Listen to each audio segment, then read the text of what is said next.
hukumnya pun punya hak atas itu semua. Jika ada motif-motif lain di belakang itu, ya monggo.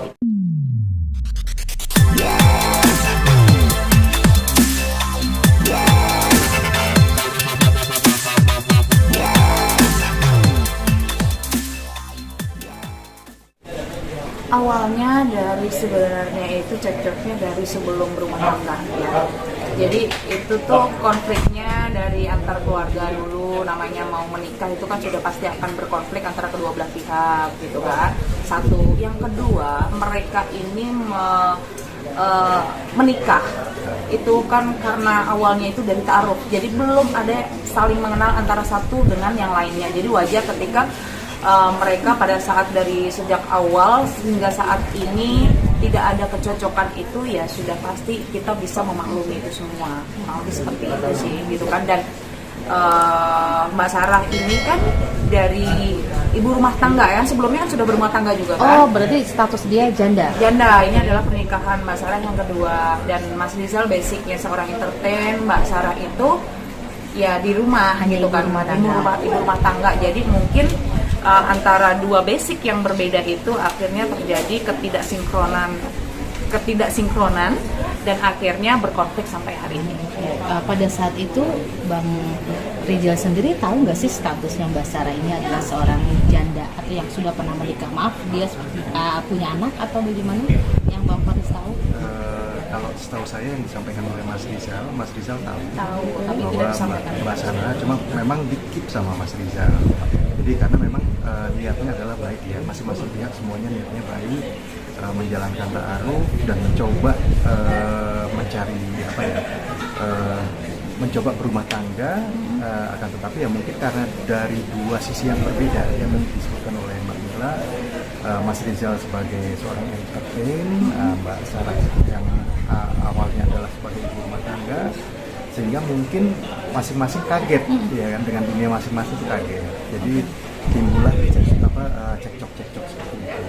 Kita saja yang mungkin sudah pacaran lama, ketika berumah tangga pasti akan kaget juga gitu kan, berbeda gitu.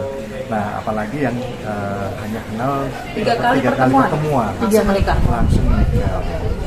Kalau boleh tahu, maaf, status janda beranak atau tidak? Belum memiliki anak. Belum memiliki. Tadi kan Mbak Mila bilang sebelum hari hak pernikahan aja mereka sudah cekcok. Iya. Dan aku juga sempat dapat kabar dari sahabatnya Bang Rizal sendiri, malah Bang Rizal juga ingin membatalkan pernikahan itu. Iya. Benar nggak sih? Iya, karena kebetulan saya juga sebagai panitia dan juga sponsor di acara pernikahannya Mas Rizal. Jadi saya sangat tahu persis kejadiannya seperti apa. Ya itu lagi gitu kan, lagi-lagi miskomunikasi antara kedua belah pihak. Jadi ya akhirnya terbawa sampai sekarang. Mbak Sarah sendiri kan menyampaikan kepada media gitu kan, bahwa awalnya konflik ini antara keluarga ke keluarga. Nah, ya salah satunya kenapa akhirnya itu yang sempat ada niatan untuk menggagalkan pernikahan, tidak jadi menikah, itu alasannya juga karena jadi gini, kita bicara pernikahan yang di Jakarta aja ya. Jadi pernikahan di Jakarta itu tuh memang benar-benar semuanya itu 100% ya, semuanya itu dari pihaknya Rizal gitu kan. Nah, Mas Rizal pun ini kan disponsorin oleh beberapa vendor gitu kan. Jadi kayak merasa kok ini untuk pernikahan bersama tapi kok yang capek aku sendiri sih gitu kan. Dan termasuk saya juga sebagai panitia dan juga vendor, supporting vendor itu juga merasa ya Allah, ini pernikahan yang benar-benar luar biasa gitu kan, yang niatnya ibadah, kita support luar biasa, tapi dari pihak keluarga Mbak Sarah tuh sepertinya kurang welcome, karena pada malam pernikahan puncak pun dari keluarganya Mbak Sarah juga sempat berkonflik juga dengan ini yang di Malang. Bukan, yang karena di sini. Yang di Malang juga katanya kabarnya juga berkonflik juga. Ya, kalau yang di Malang karena saya tidak melihat langsung, artinya saya tidak bisa memberikan statement apapun itu gitu. Yang saya melihat langsung adalah ketika kejadian itu di Jakarta. Pernikahan di Jakarta itu kan sempat bersih tegang juga dengan Mbak Mona. Waktu itu Mbak Mona itu sebagai WO-nya gitu kan, sama Mas Sandy juga gitu kan. Jadi itu saya melihat sendiri gitu kan, sempat ada keributan luar biasa. Padahal pada malam itu undangannya itu luar biasa gitu kan, dihadiri oleh menteri, dihadiri oleh orang-orang hebat lah gitu kan, pejabat-pejabat gitu kan. Jadi tidak arif sepertinya jika harus ada pertikaian seperti itu di acara yang sangat luar biasa. Karakternya sendiri sebenarnya Bang Rizal sendiri tahu nggak sih karakter seorang Sarah ini sebelum akhirnya menikahi? Enggak, sama sekali nggak tahu. Nggak Berarti tahu dia karena kan kaget dan heran. sama-sama kaget. Dua-duanya sama-sama kaget. Cuman gini, Mbak Sarah ini kan pendiam ya, namanya pendiam gitu kan. Terus ternyata ya beda gitu. Ternyata yang disampaikan oleh Mas Rizal kepada kita-kita ini ternyata beda. Bedanya Gitu. dalam Ya hanya menyampaikan beda aja. beda itu. Oke, kasusnya kan sekarang sudah ada di Polda dan Mas Rizal sendiri pun sudah menggugat cerai Mbak Sarah gitu kan di Pengadilan Agama Cikarang. Cikarang. Ya, itu prosesnya sekarang udah sejauh mana? Ini alhamdulillah sekarang itu minggu ini tuh sudah kesimpulan, minggu depan lagi artinya sudah putusan.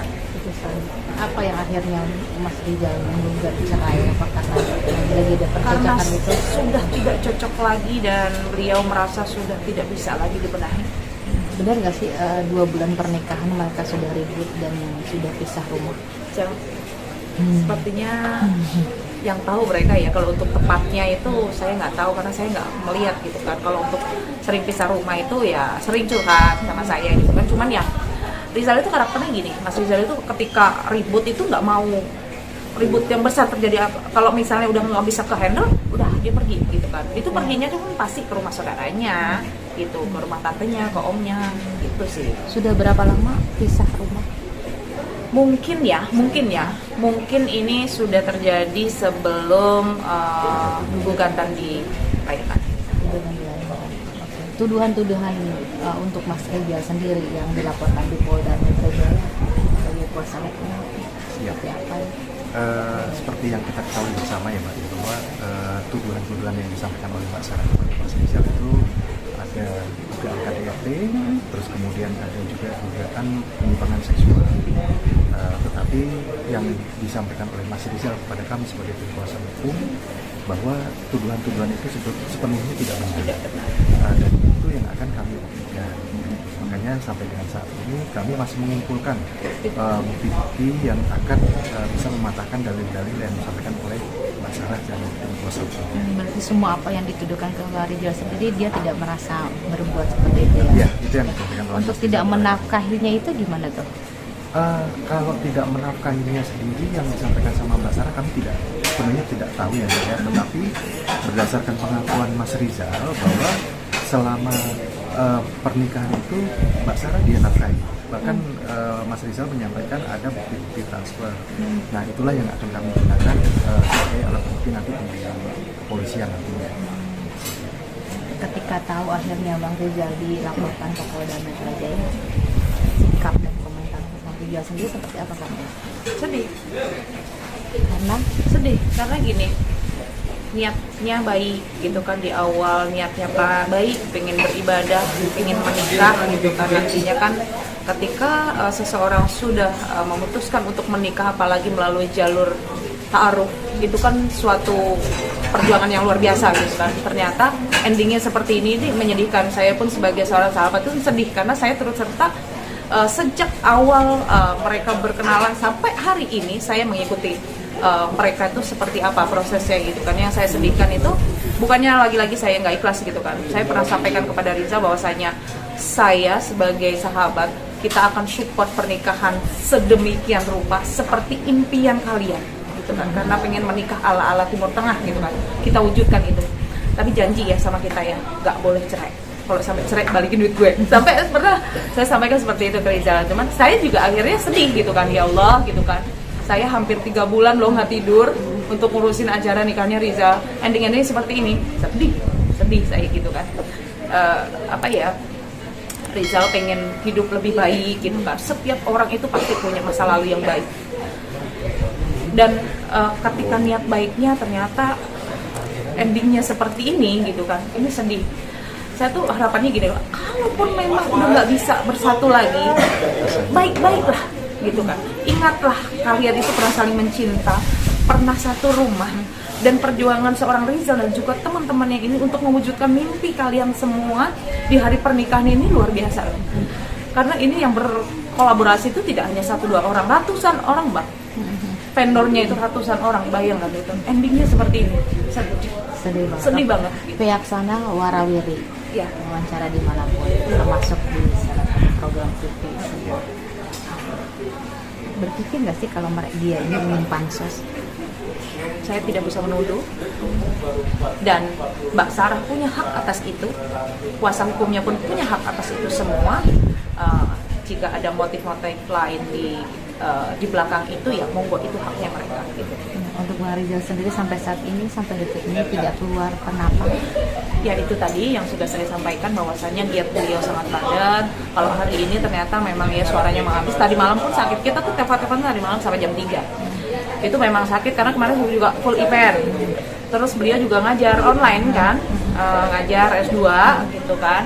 Terus ada beberapa kegiatan juga, ini lagi persiapan juga mau bikin film juga gitu kan. Jadi benar-benar fokusnya Mas Rizal ini sampai bingung nih sekarang nih, sampai ngomong ke saya, Mila, saya mau pilih yang mana nih gitu kan, ke saya dulu atau pekerjaan dulu, karena itu kan sudah semuanya sign kontrak, ya harus didahulukan pekerjaan dulu, nanti malah jadi repot lagi gitu kan. Makanya ada saatnya nanti Mas Rizal juga ketika sudah siap semuanya, pasti kita akan respon. Benar nggak sih Bang, atas tuduhannya itu akhirnya pekerjaan dia ke bawah-bawah keseret, apalagi dia seorang dosen kan ya, maaf banget, tuduhan penyimpangan seks itu kan kayaknya keji banget ya. Nah, jadi dosen kan sebagai panutan buat anak-anak mahasiswa sempat curhat seperti itu kan, ada setiap hari curhat itu memang berefek. Mas Rizal menyampaikan sangat menyayangkan apa yang telah dilakukan oleh Mbak Sarah, karena itu sangat berdampak kepada pekerjaan beliau sebagai dosen. Makanya kami juga sebagai tim kuasa hukum menyarankan kepada Mas Rizal untuk cooling down dulu, jangan memberikan statement apa-apa, supaya untuk menghindari supaya keadaan jangan sampai meruncing. Jadi biarkan dari pihak Mbak Sarah mengeluarkan unek-uneknya, karena itu memang haknya beliau. Apa yang dirasakan oleh beliau itu kita sangat hormati. Tapi dari sisi Mas Rizal sendiri, seperti yang disampaikan oleh Mbak Mila, karena masih banyak kesibukan yang lainnya, sampai bingung harus mendahulukan mana yang lebih dulu, sehingga kami menyarankan sudah, daripada nanti kepancing emosi, lebih baik sekarang cooling down sampai nanti pada saatnya memang harus memberikan statement, baru beliau akan memberikan statement. Adakah rencana untuk melapor balik kalau misalnya seandainya ini adalah sebuah fitnahan dan pencemaran nama baik? Pasti. Sudah ada rencana itu berarti sudah ada obrolan atau omongan antara kuasa hukum dan Bang Rizal sendiri. Dapat saya tambahkan, ketika nanti tuduhan yang disampaikan oleh masyarakat kepada Mas Rizal tidak terbukti, itu adalah hak Mas Rizal untuk melakukan tuntutan balik. Dan itu memang dilindungi oleh undang-undang namanya. Jadi memang Mas Rizal ketika tuduhan yang disampaikan Mas Rizal tidak terbukti, bisa melakukan. Berarti ingin melaporkan balik ya. Nah, oke, proses di Polda kan juga sudah mulai berjalan ya. Berarti kan Mas Rizal kan hanya tinggal menunggu panggilan untuk BAP. Mas Rizal sudah siap kalau seandainya itu dipanggil nantinya? Insya Allah siap. Kami siap. Dan sebagai warga negara yang baik, sudah seharusnya menghormati proses hukum. Ketika nanti akan ada panggilan dari Polda, beliau pasti akan hadir.